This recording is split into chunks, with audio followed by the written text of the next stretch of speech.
Recording in progress. 하나님 아버지 감사합니다. 주의 말씀을 삼가 듣고자 합니다. 성령께서 감동하시옵소서. 각자같이 알아듣게 하시고 주의 선하신 뜻을 만나게 하옵소서. 그리고 주의 말씀 가운데서 하나님의 뜻하심을 공감하는 사람, 주께서 기대하신 삶의 자리를 향하는 우리에게 하옵소서. 부탁드리오며 예수님 이름으로 기도합니다. 아멘. 오늘은 마태복음 24장에서 25장까지 말씀 함께 읽습니다. 마태복음의 특징 가운데 주제별로 중요한 이야기를 주제별로 그렇게 정리하는 특징이 있습니다. 그런 가운데 24장, 오늘 읽을 24장, 25장은 마태복음의 종말론입니다. 마가복음의 13장, 그리고 누가복음의 21장, 어떻게 보면 요한복음은 요한계시록이라고 하는 주제, 종말의 주제를 다루고 있습니다. 마태복음 24장입니다. 예수께서 성전에서 나와서 가실 때 성전에서 마지막으로 하신 일이 뭡니까? 화 있을진저. 바리새인들을 종교 지도자들을 향하여서 화 있을진저가 선포되었습니다. 예수님께서 원래 이 성전에 들어오실 때 스가랴서에 근거한다면 예수님께서는 종교 지도자들과 평화의 의논을 하는 그런 만남이기를 하나님께서 본래 원하셨습니다. 그런데 결국 예수님께서 오셔서 이 종교지들을 향하여서 화 있을진저를 선포하시고 이제 그 성전에서 나가고 계십니다. 제자들이 성전 건물들을 가리켜 보이려고 나아오니 대답하여 이르시되 너희가 이 모든 것을 보지 못하느냐? 내가 진실로 너희에게 이르노니 돌 하나도 돌 위에 남지 않고 다 무너뜨려 치리라. 그 성전이 종교 지도자들의 아성이죠. 그 성전이 하나님을 만나는 거룩한 곳이 아니라 그 성전이 사두개인들의 아성이 되었고 바리새인들의 권위를 세우는 중요한 곳이 되었습니다. 오늘 우리의 예배당은 하나님을 만나뵈는 하나님을 경외하는 곳입니까? 아니면 목회자의 권위를 내세우는 목회자의 아성입니까? 예수께서 감람산 위에 앉으셨을 때에 제자들이 조용히 와서 이르되 우리에게 이르소서 어느 때 이런 일이 있겠사오며 무슨 일입니까? 앞서 예수님께 말씀하셨습니다. 그 당시 지어지고 있던 헤롯 성전, 그 성전이 무너지는 거, 다 돌이 도나남고 무너지는 거, 그런 일이 언제 있겠습니까? 그리고 또 주의 임하심과 세상 끝에는 무슨 징조가 있사오리까? 그리고 그와 함께 주님의 임하심, 다시 이때는 그냥 메시아 임하심을 생각했지 재림을 이야기한 건 아닐 겁니다. 주의 임하심과 세상 끝, 무슨 징조? 왜 세상 끝이라고 합니까? 이 성전이 무너진다면 그때는 세상이 끝난다는 겁니다. 그걸 1차 경험했습니다. 언제였습니까? 솔로몬 성전이 무너졌을 때 선지자 예레미야라든지 이사야라든지 에스겔이라든지 아모스라든지 이런 분들이 예언했던 또 스바냐라든지 이런 분들이 예언했던 그 주변 나라들까지 싹 망했습니다. 세상이 망했죠. 성전이 무너지면서. 그래서 이 헤롯 성전이 무너지면 세상이 망하는 거 아니냐 하는 생각을 유대인들은 그런 해석을 가지고 있는 겁니다. 근데 이게 예수님께서는 두 가지로 답변하신 거죠. 하나는 뭡니까? 헤롯 성전이 무너질 때 어떤 일이 있겠느냐. 또 하나는 뭡니까? 주의 재림과 그때의 징조. 이렇게 마태복음 24장, 25장에는 두 가지 이야기가 들어있는 겁니다. 예수께서 대답하여 이르시되 너희가 사람의 미혹을 받지 않도록 주의하라. 많은 사람이 내 이름으로 와서 나는 그리스도라 하여 많은 사람을 미혹하리라. 이 예루살렘이 무너질 때 예루살렘 성전, 헤롯 성전이 무너질 때 이런 일이 없었습니다. 이 일은 언제입니까? 예수님의 재림 직전에 일어날 일입니다. 세상 끝에 일어날 일이죠. 예수님의 이름으로 와가지고 내가 그리스도다 하는 사람들이 있어 사람들을 미혹할 거란 겁니다. 난리와 난리 소문을 듣겠으나 너희는 삼가 두려워하지 말라. 이런 일이 있어야 돼. 아직 끝은 아니니라. 난리와 난리 소문. 예, 예루살렘이 멸망할 때 그런 소문, 세상에 날리는 그런 소문 들리진 않습니다. 근데 예루살렘 주변에 자꾸 시끄러운 소식, 이런저런 유대인들의 학살 소식은 약간 있죠. 민족이 민족을, 나라가 나라를 대적하 일어나고 있고 곳곳에 기근과 지진이 있으리니 이 모든 것은 재난의 시작입니다. 민족이 민족을, 나라가 나라를 대적해 일어나는 것. 이건 예루살렘 멸망, 그 당시 헤롯 성전 멸망의 무너뜨림의 징조는 아닙니다. 그럼 여기 4절부터 8절까지는 어떤 징조입니까? 네, 세상 끝. 주의 재림 때, 그때 징조인 거죠. 그때 재림하시기 직전. 그때의 징조들로 우리가 읽을 수 있습니다. 그러면 여기 4절부터 8절은요. 우리가 읽어야 할 부분입니다. 그 당시 유대인들이 읽어야 할 부분이 아니라 우리가 지금 읽고 우리가 기억하고 우리가 시대를 분별할 때 이 내용을 기억해야 될 부분인 거죠. 그때 사람들이 너희를 환난에 넘겨주겠으며 너희를 죽이리니 너희가 내 이름 때문에 모든 민족에게 미움을 받으리라. 모든 민족에게 미움을 받는 게 유대인들이냐 아니면 예수님의 제자들인 기독인들이냐. 그때 많은 사람이 실족하게 되어 서로 잡아주고 서로 미워하겠으며 거짓 선지자가 많이 일어나 많은 사람을 유혹하겠으며 불법이 성함으로 많은 사람의 사랑이 식어지리라. 그러나 끝까지 견디는 자는 구원을 얻으리라. 자, 여기 내용도 읽어보면 네, 이게 예수님 말씀하신 세상 끝의 징조지 여기는 아직도 헤롯 성전 멸망 때 징조는 아닙니다. 이건 실질적으로 나중에는 많은 거짓 선지자 일어났고 불법이 성한 사랑이 사람의 사랑이 식어지고 이런 것들 그런 속에서 우리는 견뎌내야 됩니다. 그러면 우리는 어떻게 견뎌내야 됩니까? 사랑이 식어지는 그 세상 속에서 우리는 사랑하는 사람으로 살아야 합니다. 그게 견디는 겁니다. 이 천국 복음이 모든 민족에게 증언되기 위하여 온 세상에 전파되리니 그제야 끝이 오리라. 여기까지가요. 네, 세상 끝의 징조 먼저 이야기했습니다. 주의 임하실 때 징조 먼저 얘기했습니다. 그러므로 너희가 선지자 다니엘이 말한 바 멸망에 가정한 것이 거룩한 곳에 선 것을 본 거든 읽는 자는 깨달을진저 그때에 유대에 있는 자들은 산으로 도망할지어다. 지붕에 있는 자는 집안에 있는 물건을 가지러 내려가지 말며 밭에 있는 자는 겉옷을 가지러 뒤로 돌이키지 말지어다.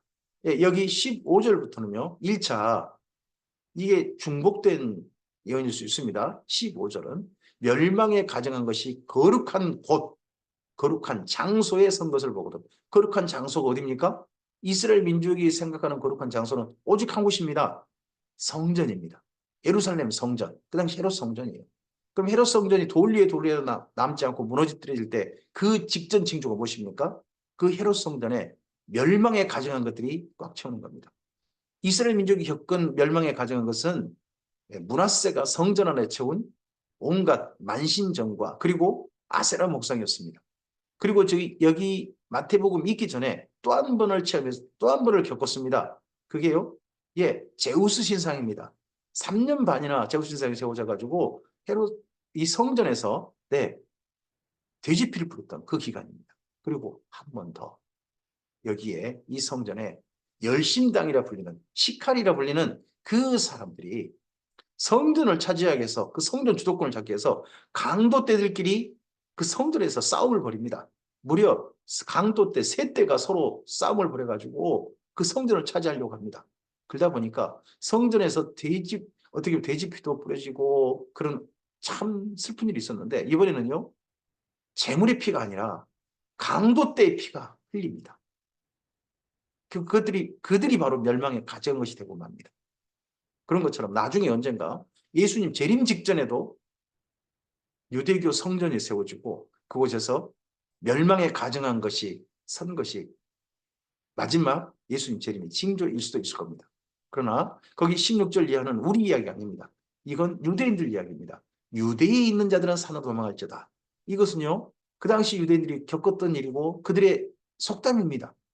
그들의 이야기예요. 그들의 경험이에요. 수많은 전쟁이 있었을 때 그들이 도망합니다. 이 도망할 산은요. 예루살렘 아닙니다. 예루살렘도 산이에요. 시온 산이에요. 그런 예루살렘에 도망가면 예루살렘에서 다 죽어요. 그래서 이때 이들이 도망하는 산은요. 요단강 건너편, 지금 요르단 지역의 펠라 지역이라고 합니다. 그 산지 지역입니다. 거기는 군사들이 오지 않아요. 거기는 훔칠 게 없어요. 거기는 약탈할 게 없어요. 군사들이 와도 노략질하거나 그렇게 할 게 없어요. 그러니까 애초에 안 가요. 그러다 보니까 그쪽으로 피해서 거기서 자기 목숨을 보존하는 방법을 유대인들은 지난 전쟁 속에서 뭐 시리아와 이집트 간의 전쟁이라든지 이런 전쟁 속에서 늘 경험한 그들의 속담인 거죠. 그날에는 아이벤 자들과 젖먹인 자들에게 화가 있어요. 이 예루살렘 멸망할 때, 헤롯 성전이 멸망할 때, 무너질 때 누가 가장 큰 피해를 입습니까? 과거 전쟁도 이러 있습니다. 여기 아이벤 자들과 젖먹인 자의 화가 있다는 이야기는 이때 이야기가 아닙니다. 레위기에 벌써 예언된 이야기고 신명기에 선포된 말씀이고 에스겔서에 예루살렘 멸망할 때 이런 일이 있게 될 것이다. 에레미야서에서 했던 바로 그 이 일입니다. 실제 그들이 겪었던 일입니다. 에레미야 예가에 나오지 않습니까? 그런 것처럼 이번 헤롯 성전이 무너질 때도 바로 여인들이 끔찍한 전쟁의 참상 속에 비극을 겪게 될 거라는 겁니다. 전쟁은 별 수 없습니다. 멸망할 때, 전쟁으로 말미암아 멸망할 때, 파멸할 때 이런 일을 여인들이 실제 겪습니다. 너희가 도망하는 일이 겨울이나 안식일에 되지 않도록 기도하라. 여기 아직 우리 이야기 아닙니다. 유대인들 이야기입니다. 유대인들은 안식일이 움직이지 않지 않습니까? 우리는 안식일 상관없어요. 우리 주일날 움직이는데. 그리고 겨울? 우리의 겨울이 무슨 상관이 있습니까? 이는 그때에 큰 환란이 있겠습니다. 창세로부터 지금까지 이런 환란이 없었고 후에도 없으리라. 예루살렘이 완전히 망하는 그런 환란일 거고, 그리고 여기 이제 21절 이하는 예루살렘 멸망과 세상의 멸망 두 가지가 다 포함됩니다. 이제는 세상의 멸망, 예수님의 세상 끝 징조에도 큰 환란, 이런 환란은 그전에도 없었고 그 후에도 없을 것이다. 이런 날들을 감하지 아니하면 모든 육체가 구원을 얻지 못할 것이나 그러나 택하신 자들을 위하여 그 날들을 감하시리라. 그때 사람이 너희에게 말하되 보라 그리스도가 여기 있다 혹은 저기 있다 하여도 믿지 말라. 세상 끝에 큰 환란과 함께 곳곳에서 두려워 떠는 사람들에게 그리스도가 여기 있다, 그리스도가 저기 있다라는 미혹이 있을 거라는 겁니다. 인류의 가장 큰 정치 방법론 가운데 사람들의 두려움을 이용하는 것이라고 합니다. 근데 종교도요. 종교도 가장 사람들을 이용하는 큰 방법 중에 두려움이라는 걸 이용하려고 합니다.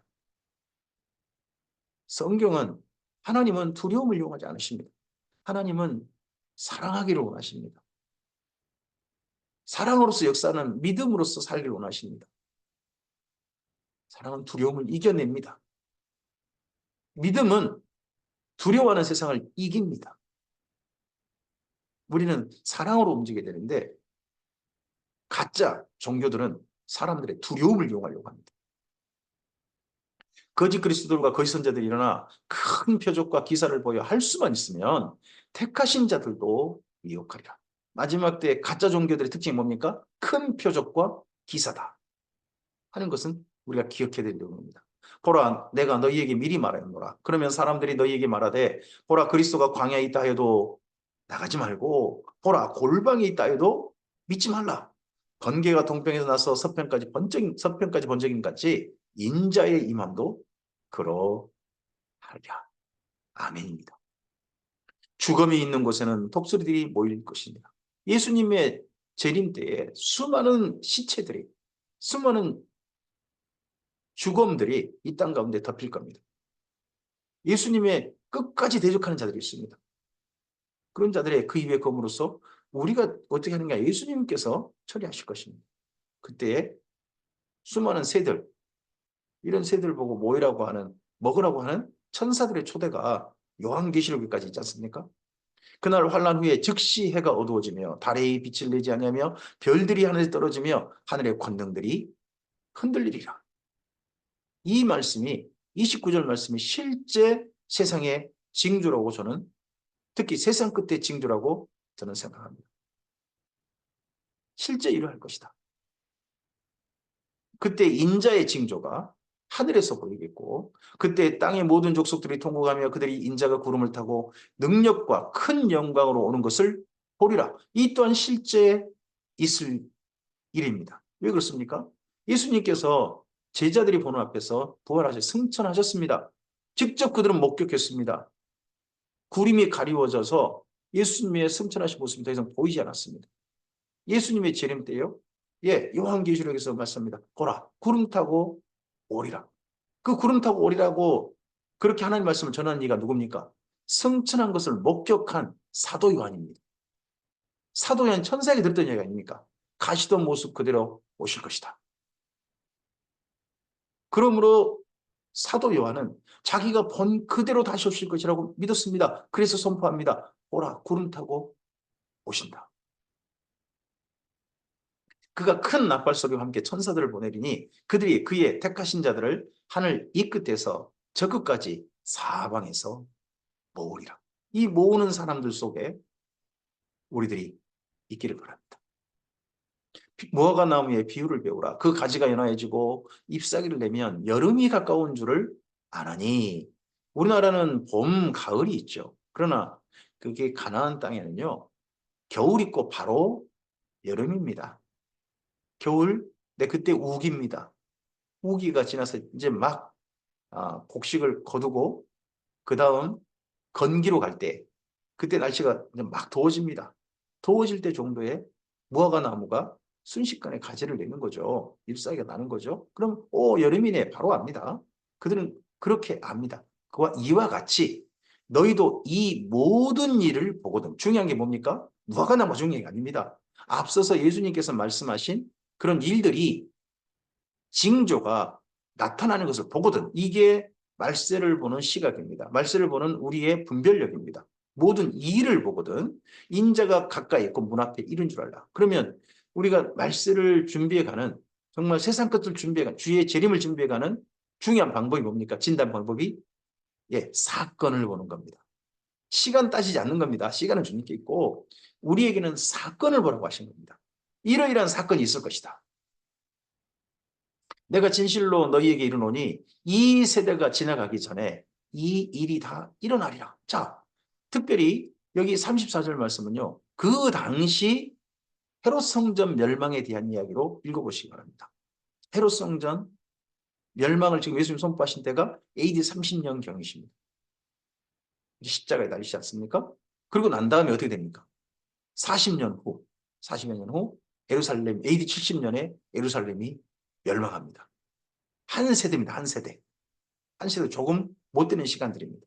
그 시간 다 채워지기 전에 이 시대가 지나가기 전에 실제 일이 다 일어나리라 하는 이 말씀 그대로 실제 이루어졌습니다. 그 당시에. 이게 또 말세에 적용될지는 우리는 알지 못합니다. 주의 마지막 때에 한 세대 뭐 40여 년 안에 모든 일이 이루어진다? 그건 모르겠습니다.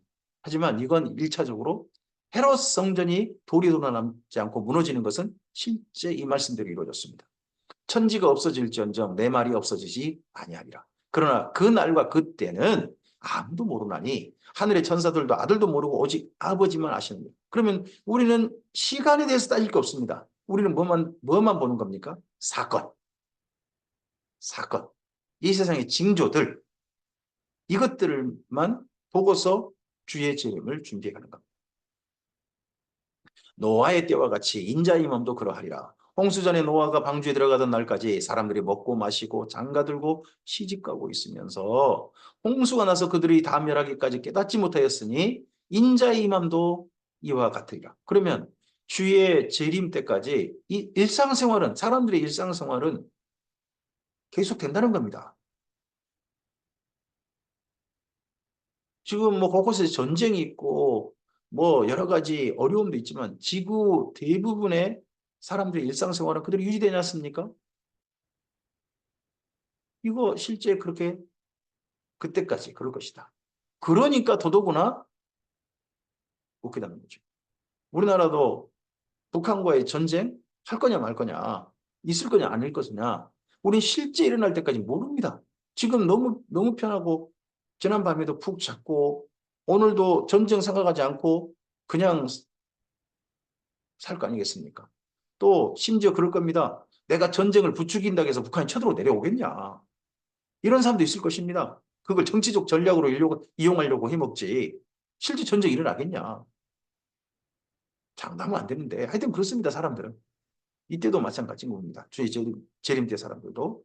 그때에 두 사람이 밭에 있음에 한 사람은 데려가고 한 사람은 버려둠을 나갈 것이요. 두 여자가 맷돌질을 하고 있음에 한 사람은 데려가고 한 사람은 버려둠을 당할 것이라. 밭에 있는 시간은 낮일 거고요. 두 여자가 맷돌질하고 있는 건 집이죠. 집에서 맷돌질하는 건 더더구나 저녁일 겁니다. 시간이 달라요. 그러므로 깨어 있으라. 어느 날에 너희 주가 임하는지 너희가 알지 못하니라. 어느 날은 몰라요. 그러니까 우리가 깨어 있는 방법이 뭡니까? 첫째, 사건을 보는 겁니다. 사건. 그리고 또 하나 깨어 있는 게 뭡니까? 끝까지 견디는 거죠. 그게 뭡니까? 사랑으로 사는 겁니다. 두려움을 가지고 사는 게 아니라 사랑으로서 인생을 사는 거고, 주께서 허락하신 사랑으로 역사하는 믿음으로 사는 겁니다. 그게 깨어있는 거죠.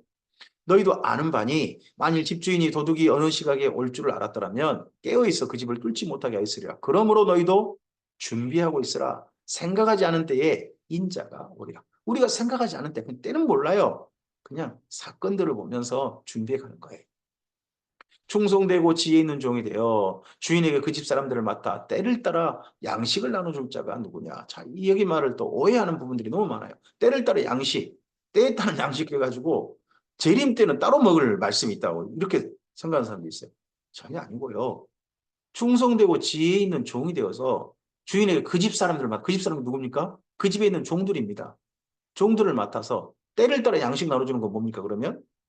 아침, 점심, 저녁 때 제때 밥 주는 겁니다.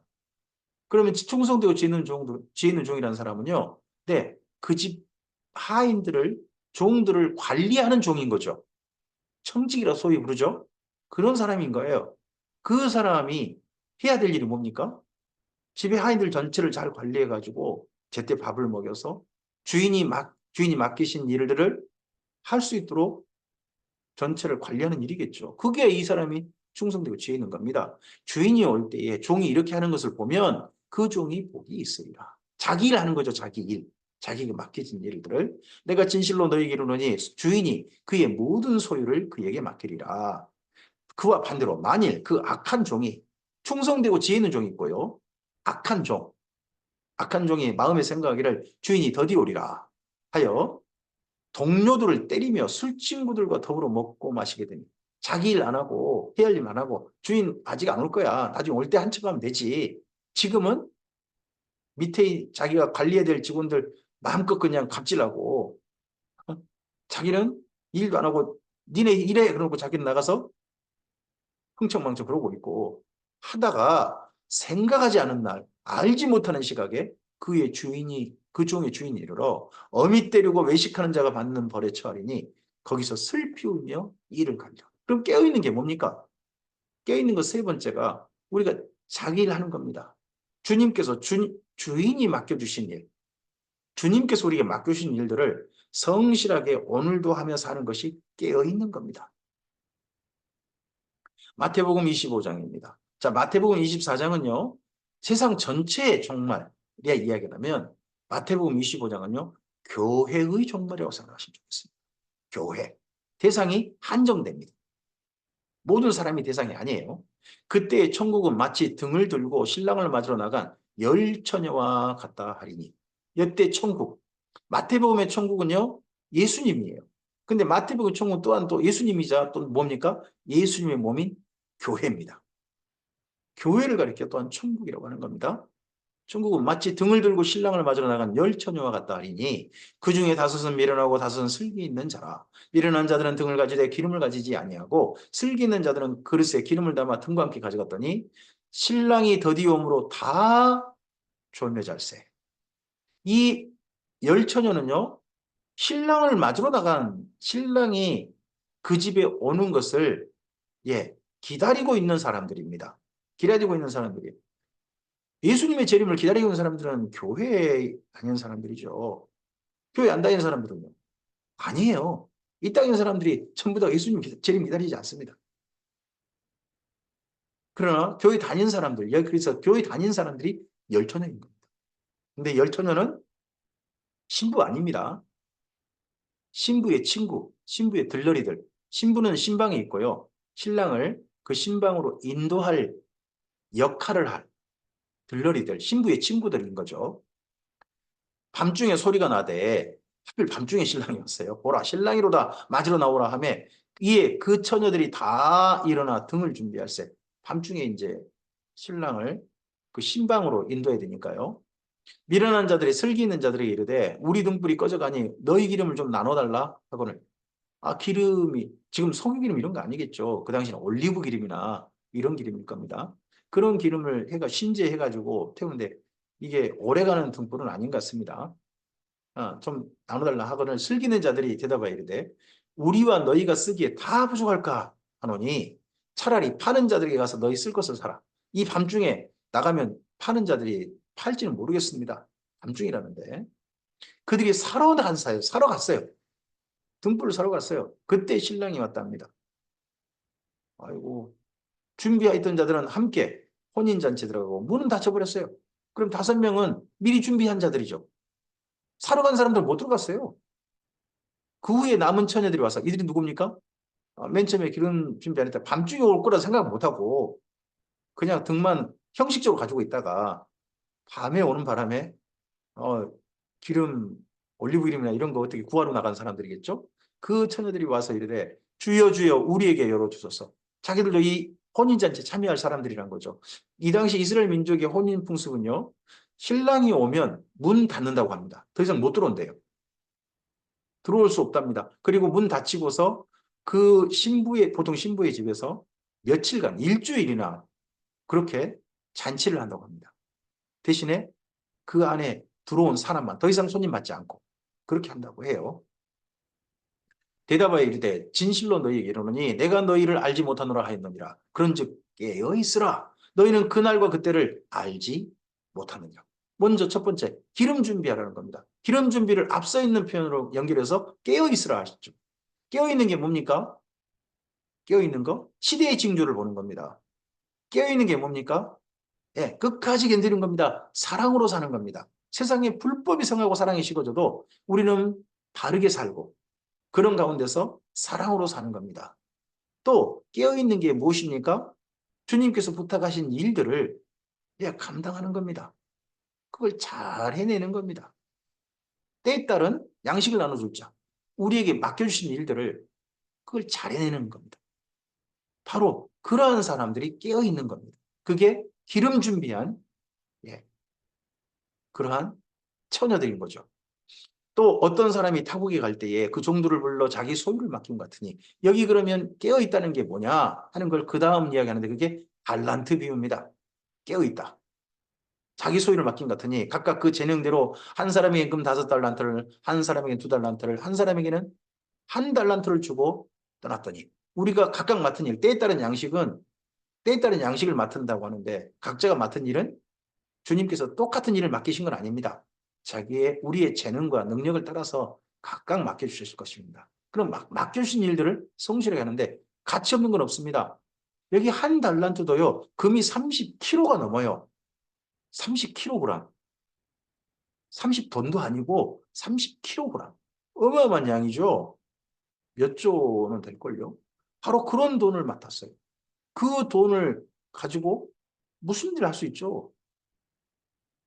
5달란트 받은 자는 바로 가서 그것으로 장사하여 또 5달란트를 남기고 2달란트 받은 자도 그같이 하여 또 2달란트를 남겼으되 1달란트 받은 자는 가서 땅을 파고 그 주인의 돈을 감추어 뒀더니 오랜 후에 그 종의 주인이 돌아와 그들과 결산할세.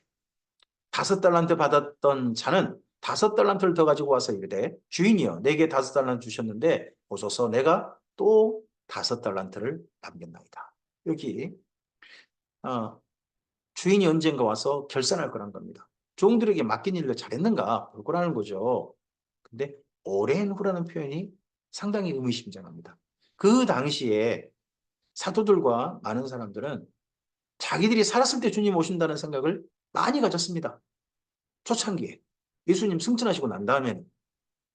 심지어 사도 바울도 그러겠고요. 저는 그러했습니다. 근데 그런 생각이 자기들이 오해했다는 걸 압니다. 새로 성전 무너지는 것은 자기들 때 일어날 일이지만 주의 재림과 세상 끝은 오랜 시간 후다. 같은 시간이 아니다 하는 것을 같은 시간대에 일어날 사건이 아니다 하는 걸 깨닫습니다. 그래서 이런 표현이 들어있는 겁니다. 오랜 후에. 그 주인이 이르되 잘하였도다 착하고 충성된 종아 내가 적은 일에 충성하였으면 내가 많은 것을 내게 맡기리니 내 주인의 즐거움에 참여할지어다 하고 2달란트 받았던 자도 와서 이르되 주인이여 내게 2달란트를 주셨는데 보소서 내가 또 2달란트를 남겼나이다. 그 주인이 이르되 잘하였도다 착하고 충성된 종아 내가 적은 일에 충성하였으면 내가 많은 것을 내게 맡기리니 내 주인의 즐거움에 참여할지어다 하고 5달란트 남긴 자나 2달란트 남긴 자나 같은 칭찬 을 듣습니다. 다른 칭찬이 아니에요. 1달란트 받았던 자는 와서 이르되 주인이여 당신은 굳은 사람이라 심지 않은 데서 거두고 해치지 않은 데서 모는 줄 내가 알았으므로 두려워하여 나가서 당신의 달란트를 땅에 감추어 두었었나이다. 보소서 당신의 것을 가지셨나이다. 1달란트 고이 간직해 가지고 1달란트 그대로 바쳤다는 거죠. 그걸 갖고 뭐 일을 한 게 아니고 원래는 주인은 맡겼을 때는 그걸 가지고 무슨 일을 하라는 거는데 일하지 않고 그대로 갖다가 바쳤다는 거예요. 그 주인이 대답하여 이르되 악하고 게으른 종아. 이 사람 보고 악하고 게으르다. 또 우리가 좀 생각해 볼게. 악한 게 바로 이어진 표현이 게으르답니다. 원래 이스라엘 민족은 같은 이야기를 다른 표현으로 하는 반복해서 강조하는 표현을 한다고 합니다. 악한 게 뭐냐? 게으른 겁니다. 게으른 게 뭡니까? 악한 겁니다. 착한데 사람이 게으르다. 아닙니다. 그 사람 착한 거 아닙니다. 게으른 사람 자체가 악한 겁니다. 성경은 그렇게 이야기하는 겁니다. 내가 심지 않은 데서 거두고 해치지 않은 데서 모으는 줄로 내가 알았느냐? 그러면 내가 마땅히 내 돈을 취리하는 자들에게나 맡겼다가 내가 돌아와서 내 원금과 이자를 받게 하였을 것이니라 하고 너가 일하지 않는다면 너 그 돈을 누구한테 이자 받을 사람한테 맡겨가지고 이자라도 나한테 가져왔어야지. 그게 너희의 일이지. 일을 하라고 너한테 맡긴 건데 하는 겁니다. 우리가 그래서 주님의 뜻을 바르게 이해하는 게 필요합니다. 이 땅 가운데서 우리가 주님의 사람으로 산다는 것은 주께서 맡기신 일까지 성실하게 하는 사람인 겁니다. 그에게 그 1달란트를 빼앗아 10달란트 가진 자에게 주라. 무릇 있는 자는 받아 풍족하게 되고 없는 자는 그 있는 것까지 빼앗기리라. 없는 자. 이것을 우리는 흔히 열매라고 합니다. 주님 앞에 바칠 열매가 새로운 예수님만 새로운 인생을 살게 하셨는데도 불구하고 열매가 없다면 빼앗기게 될 겁니다. 이 무익한 종을 바깥 어두운 데 내쫓으라. 거기서 슬피 울며 이를 갈리라니라. 그럼 교회에 소속된 사람들, 교회에 함께한 사람들 가운데도 바깥 어두운 데 내쫓길 사람이 있다는 거겠죠. 빛이신 하나님, 더 이상 어둠이 없는 그곳에 우리 하나님과 함께 있지 못하고 쫓겨난 자들이 있을 겁니다. 교회 가운데서도. 인자가 자기 영광으로 모든 천사와 함께 올 때에 자기 영광의 보좌에 앉으리니. 그러면 앞서서 기름 준비했던 거, 기름, 그리고 달란트, 그게 뭘까요? 착하고 충성되게 일해야 될 게 그게 뭘까요? 그게 여기 이제 마지막 양과 염소와 같이 모든 민족을 둘로 나눈 바로 이 비유 속에 들어있습니다. 인자가 자기 영광으로 모든 천사와 함께 올 때에 자기 영광의 보좌에 앉으리니 모든 민족을 그 앞에 모으고 유대인들을 모은 게 아닙니다. 모든 민족을 그 앞에 모으고 이 모든 민족 속에서 주님의 교회가 있을 것입니다. 각각 구분하기를 목자가 양과 염소를 구분하는 것 같이 하여 양은 그 오른편에 염소는 왼편에 두리라. 이게 이스라엘 민족의 그 밤에 양무리들을 목축하다가 밤에는 이렇게 따로 구분해서 자기 하는 그런 게 있다고 합니다. 그때 임금이 그 오른편에 있는 자들에게 이르시되 내 아버지께 복받을 자들이여 나와 장서로부터 너희를 위하여 예비된 나라를 상속받으라. 복받을 자들이요. 복 있는 자들이 아니라 복받을 자. 나라 상속이 복인 거죠. 그곳에서 그 나라를 상속해서 거기에서 하나님께 무릎 꿇고 하나님 보시기에 좋고 하나님께서 거기까지 살게 하신 그 아름다운 삶을 한결같이 더 큰 아름다운 일로 살아갈 사람들. 그들이겠죠. 내가 줄일 때에 너희가 먹을 것을 주었고 목마를 때에 마시게 하였고 나그네 되었을 때에 영접하였고 헐벗었을 때에 옷을 입혔고 병들었을 때에 돌보았고 옥에 갇혔을 때에 와서 보았느니라. 이에 의인들이 대답하여 이르되 그 오른편에 있는 자들을 뭐라고 표현합니까? 의인들. 근데 그 의인들의 특징이 뭡니까? 주님께서 내가 너의 죄에서 받았다. 너희를 사했다. 그런 사람들이 아닙니다. 여기 의인들이란요. 네, 35절, 36절에 열매가 있는 사람들입니다. 이게 기름 준비한 것이고 이게 달란트죠. 달란트를 남긴 자들입니다. 이에 의인들이 대답하여 이르되 주여 우리가 어느 때에 주께서 줄이신 것을 보고 음식을 대접하였으며 목마르신 것을 보고 마시게 하였나이까 어느 때에 나그네 되신 것을 보고 영접하였으며 헐벗으신 걸 보고 옷 입혔나이까 어느 때에 병드신 것이나 옥에 갇히신 것을 보고 가서 배웠나이까 아니지 저희 그런 주님 만나뵌 기억이 없습니다. 제 생전에 자 임금이 대답하여 이르시되 이때 주님을 뭐라고 합니까? 임금 왕으로서 예수님께서 자기 보좌에 앉으신 겁니다. 만왕의 왕으로서. 내가 진실로 너희에게 이르노니 너희가 여기 내 형제 중에 지극히 작은 자 하나에게 한 것이 곧 내게 한 것이니라 하시고 예수님께서 그때 모인 의인의 무리들 오른편에 있는 자들을 누구라고 부르십니까? 내 형제. 내 형제. 그들 중에 지극히 작은 자 하나에게 한 것이 주님께 한 것이다. 그러면 우리가 사랑하는 일을 멈추지 말아야 합니다. 특별히 사랑하는 일을 최선을 다해 마치 꼭 예수님을 대하듯이 성도들을 대하고 그들을 그렇게 사랑하고 그들을 격려하고 그들도 견딜 수 있도록 돌봐야 되는데 그것이 바로 예수님께 하는 것이라는 겁니다. 그게 의인의 삶입니다. 그리고 나서 또 왼편에 있는 자들에게 이르시되 염소로 분류된 교회겠죠. 저주를 받을 자들아 나를 떠나. 저주를 받을 자. 저주가 뭡니까? 저주란 하나님과 영원히 만날 수 없는 사이가 되는 겁니다. 하나님과 완전히 분리되는 겁니다. 죄와 분리된 사람이 아니라 하나님과 분리되어 버리는 사람들. 하나님을 다시는 만날 수 없게 된 사람들. 그들이 저주받은 자들입니다. 나를 떠나. 그래서 이건 나를 떠나죠. 마귀와 그의 사자들을 위하여 예비된 영원한 불에 들어가. 마귀와 그 사자들, 귀신들이 하나님과 영원히 분리된 존재들 아닙니까? 그들과는 함께하는 겁니다. 교회에 와서도 이런 사람들이 있다는 겁니다. 누구가 이런 일을 당하게 됩니까?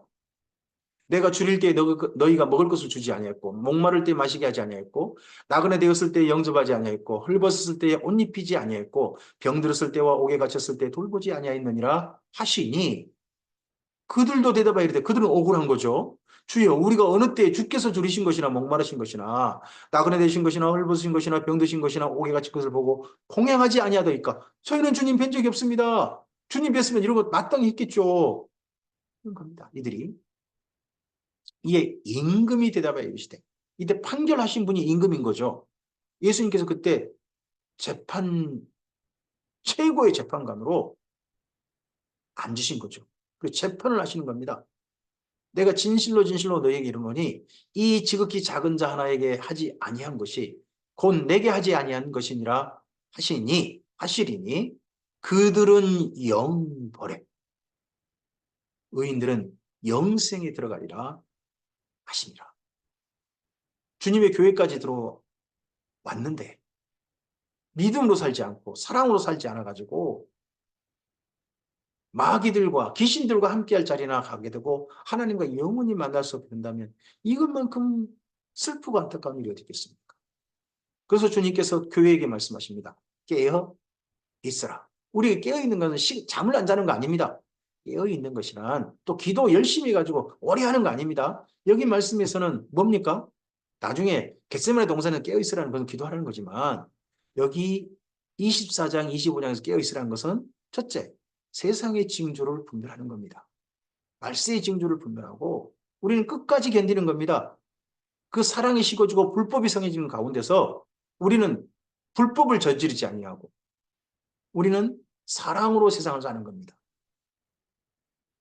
그것이 견디는 겁니다. 그리고요, 네, 주께서 맡기신 일을 성실하게 하는 겁니다. 주께서 맡기신 일. 그게 때에 따른 양식을 나누는 줄 아니었습니까? 그게 뭡니까? 예, 기름 준비하는 것이고 그것이 달란트고 그게 여기 말씀한 겁니다. 주님의 형제들에게 끝까지 지속적으로 사랑하며 사는 겁니다. 물론 그 형제가 그 사랑에 대해서 배신할 수 있습니다. 그 형제가 그 사랑을 무의미하게 허탈하게 할 수도 있습니다. 그렇게 사랑했는데 칼에 등을 꽂는 그런 일을 할 여기 지옥 갈 사람도 있지 않습니까? 그렇게 사는 사람도 있을 것입니다. 그런다 할지라도 주의 교회는 멈추지 말아야 합니다. 사랑으로 살고 사랑의 역사는 믿음으로 사는 겁니다. 우리는 두려움으로 살지 않습니다. 바로 그런 사람들이 주님께서 그날 영생에 들어갈 겁니다. 우리에게 주께서 믿음을 선물로 주셨습니다. 사랑을 부어주셨습니다. 이제 그러면 우리가 정말 천국에 들어갈 믿음이 있다. 우리가 정말 주님께서 초대하시는 하나님의 나라에 영생을 누릴 자다 하는 오늘의 증거가 무엇입니까? 그 믿음을 가지고 우리 안에 부으신 사랑을 따라 우리 안에 역사하신 성령님을 따라 오늘 주님의 사람답게 사는 겁니다. 두려움으로 살지 않고 사랑으로 세상을 이겨가는 겁니다. 바로 그런 사람으로 살고 있다면 우리 안에 믿음이 있는 게 분명합니다. 우리 안에 하나님의 사랑이 부어진 게 분명합니다. 그런 사람으로서 주님께서 만나기를 원하십니다. 오늘 여기까지 말씀합니다. 우리가 종말을 정말 이야기 많이 합니다. 마지막 때 말세지말 이런 말 많이 합니다. 우리는 시간 상관없습니다. 세상에 일어난 일을 보면서 주님의 재림이 가까워졌다 한다면 더욱더 우리는 힘써야 합니다. 사랑하는 일을. 우리는 더욱더 우리에게 맡겨주신 일들을 성실하게 해야 합니다. 우리는 더욱더 세상의 징조를 분별하고 세상을 따르지 않고 세상을 이겨가고 거꾸로 주께서 기뻐하시는 아름다운 삶으로 나아가야 합니다. 그런 삶을 살도록 주께서 우리를 초대하신 겁니다. 그렇게 살기를 우리에게 바라셨습니다. 그래서 오늘 우리에게 성령님을 보내시고 이 말씀을 되게 하신 줄 믿습니다. 오늘도 하나님의 나라로 삽시다. 오늘도 세상에 함몰된 사람이 아니라 세상을 이기는 끝까지 견디는 사람들, 깨어있는 사람들, 주께서 착하고 충성된 종아, 의인들이라 부르는 바로 그런 사람이 우리의 삶이기를 바랍니다. 주께서 함께 하시길 바랍니다. 감사합니다.